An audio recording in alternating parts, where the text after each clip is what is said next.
Enfim, chegamos então à questão 5, a metade da nossa segunda prova do ITA. É uma questão muito legal para contemplar esse feito, né? De estamos quase acabando, chegamos na metade do caminho.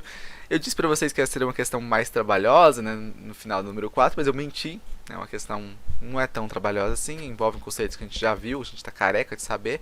Mas é bem interessante trabalhar eles com uma certa calma, né? Para não ficarem claros, pra ficarem bem claros na verdade, né? Então, como de praxe, pausa, tenta resolver. Eu acho que vocês têm que, no mínimo, entender o caminho que a gente toma nesse tipo de questão, porque já vai ajudar muito, né? E vamos lá, eu vou ler aqui com vocês, tá certo?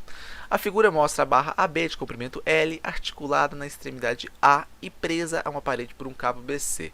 Na extremidade B, suspende-se uma massa M por uma corda.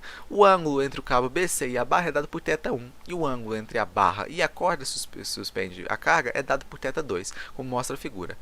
A barra, o cabo, a corda têm massas desprezíveis. Determina em termos das grandezas físicas envolvidas o ângulo φ entre a barra AB e a força exercida pela articulação entre as barras.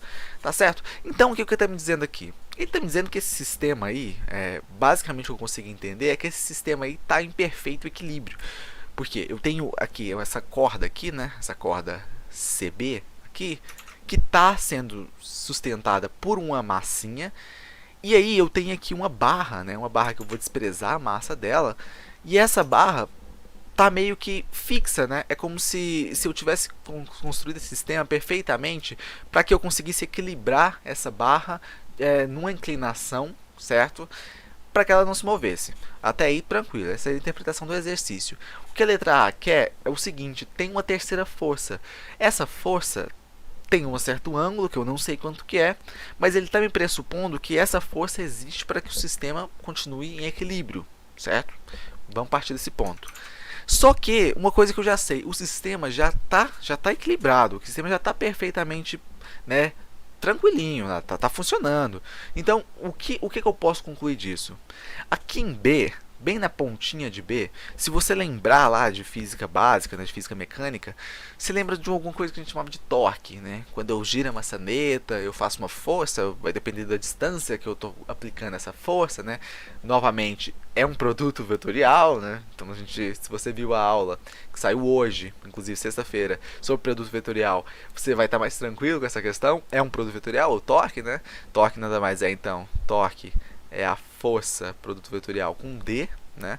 Então, até aí tranquilo, né? Ou seja, eu posso escrever isso que você lembra, FD seno θ, a gente viu isso hoje, né? E se eu quero que esse torque seja igual a zero, eu quero um ângulo no qual o meu seno vale zero, tá? Esse seno θ aqui, na verdade, é seno de φ. Eu quero achar um ângulo no qual esse meu seno vale zero. Qual o ângulo que corresponde a seno igual a zero? 2, né? 0 e π. Π seria para o outro lado, a força estaria sendo contrária. Então, para mim, que convenciona-se que o ângulo que me importa aqui é o ângulo de φ igual a zero. Tranquilo? Essa foi a primeira forma que eu achei de resolver essa questão. A segunda forma que eu vi, na verdade, não foi eu que deduzi essa forma, eu vi uma resolução com a galera fazendo desse jeito, que eu pensei, pô, esse jeito aqui é muito simples, né? Não é possível que só fazendo isso aqui é o único jeito, né? Mas tem sim outro jeito. A gente vê muito isso em mecânica. Mecânica não tanto quanto em eletrostática.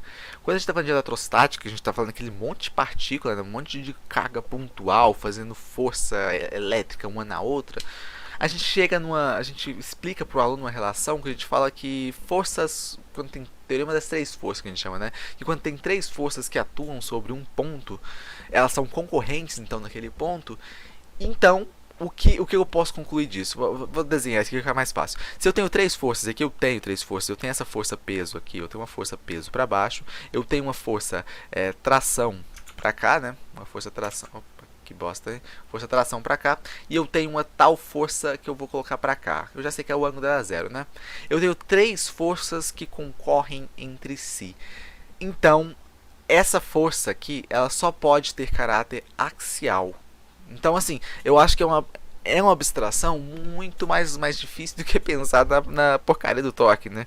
Então, assim, é um jeito de resolver também. Você fala assim, você não falou da força axial do F? Não.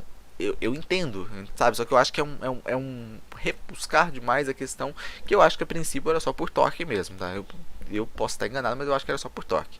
Certo? Então vamos para a letra B, que eu acho que ela vai dar um pouco mais de trabalho, a gente está tomando tempo demais na letra A.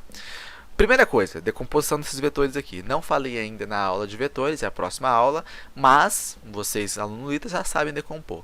Aqui, para cá, eu tenho a minha força-peso, que vai ser paralela, né, que vai ser perpendicular, na verdade, à minha barra. Né, então aqui eu tenho uma força-peso, que ela vai valer o quê?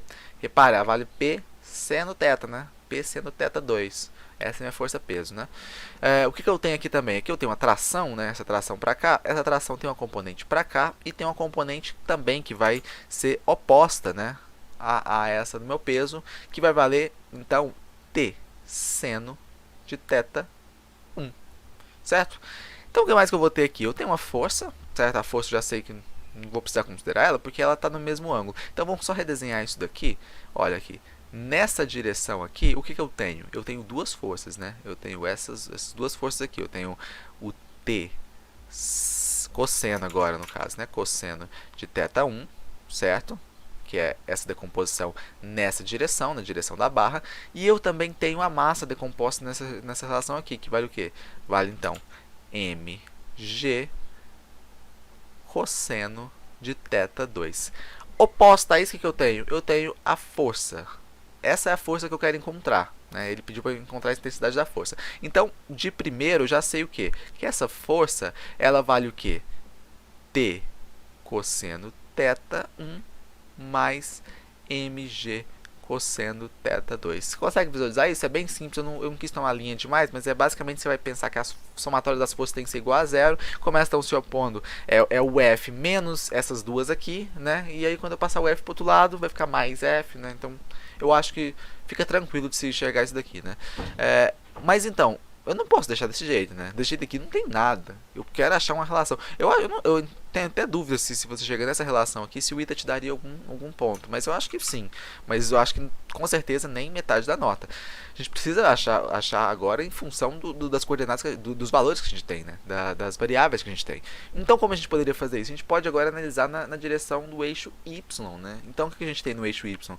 No eixo Y a gente tem aqui T, que é a nossa segunda expressão, né? Então, a gente tem aqui, então, que nosso T seno de θ1 é igual a mg seno de θ2. E agora o que a gente pode fazer? A gente pode isolar o t. E a gente vai ter tudo em função de senos e tetas. E aí vai ficar lindo, né? Porque olha aqui, t vai ser então mg seno de θ2 dividido por seno de θ1.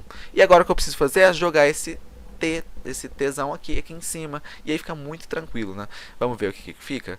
Fica então, vou colocar aqui um tracinho, fica então F vai ser igual a mg seno de θ2 dividido por seno de θ1. Isso daqui tudo vezes o cosseno de θ1 mais mg cosseno de θ2. Tá certo? Eu acho que minha câmera vai acabar ficando na frente aqui. Não, ainda tem bastante quadro, né? Dá para fazer mais alguma coisinha aqui. Eu consigo colocar esse mg em evidência, não consigo? Então eu já vou ignorar esse f aqui, já vou colocar o mg em evidência. mg em evidência, o que sobra aqui dentro? Sobra seno de θ2 vezes o cosseno de θ1. Isso daqui tudo dividido por seno de θ1 mais cosseno de θ2. Tranquilo? Eu acho que aqui até aqui dá pra ver ainda. Beleza, eu vou abrir outro negocinho aqui bem rápido. Só um segundo. Pronto, só copiei aqui o que eu tinha escrito lá. Passar pra cá pra gente conseguir trabalhar com mais espaço, né? Então, o que eu vou ter aqui? Então, vou ter o seguinte. Meu F vai valer o quê? Vale tudo isso aqui que tá aqui em cima. Qual que vai ser a mandinga que eu vou fazer aqui? Eu vou fazer uma soma disso daqui. Eu quero deixar tudo isso aqui numa soma só, né? Então eu vou passar esse seno para cá multiplicando, né? Fazendo o mínimo, né? No caso, né? E fica o que então? Seno de θ2 vezes o cosseno de θ1 mais cosseno de θ2 seno de θ1. Isso daqui dividido por seno de θ1. Tranquilo? Fácil, né? Tranquilão. Eu ainda posso ser mais bonito, deixar a resposta ainda mais elegante. Eu posso enxergar isso daqui como o seguinte. Seno vezes cosseno mais cosseno vezes seno, isso aqui é uma soma de senos, você lembra, né? Soma de seno de θ1 com θ2 é seno A cosseno B, cosseno B, seno A, certo? Lembra disso, né? Então, eu vou só escrever isso aqui como função, acho que não precisa, tá? Mas é só para deixar mais enxuto.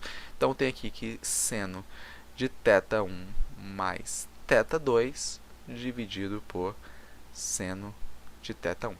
Tranquilo demais essa questão, né? Basicamente só envolveu decomposição vetorial. E eu quero reforçar então agora o convite para você assistir o curso que a gente está fazendo. Sexta-feira que vem já sai o módulo de decomposição vetorial. A gente vai ser a aula mais longa, eu acho, porque a gente vai destrinchar tudo isso, sabe? Eu quero fazer uma aula realmente muito completa desse assunto, porque eu acho que é de fato o que mais importa nesse tipo de exercício do ITA, você dominar bem esses conceitos de vetores, tá certo? Então, se você gostou, deixa seu like, comenta suas dúvidas, se for alguma parte que você não entendeu. Também compartilha com seus amigos que fazem ITA, certo? Então a gente se vê na próxima. Se você não é inscrito, também se inscreva no canal. A gente chegou aqui a 25 inscritos. É pouco, mas eu acho muito, né? Porque assim, as salas normalmente de cursinho que eu dou aula tem 15 alunos, 16 alunos, 20 alunos quando muito. Então 25 enche uma sala que eu estou acostumado a dar, e eu fico muito feliz que vocês estejam acompanhando e gostando do trabalho, tá certo? Então até a próxima, a gente se vê e até mais.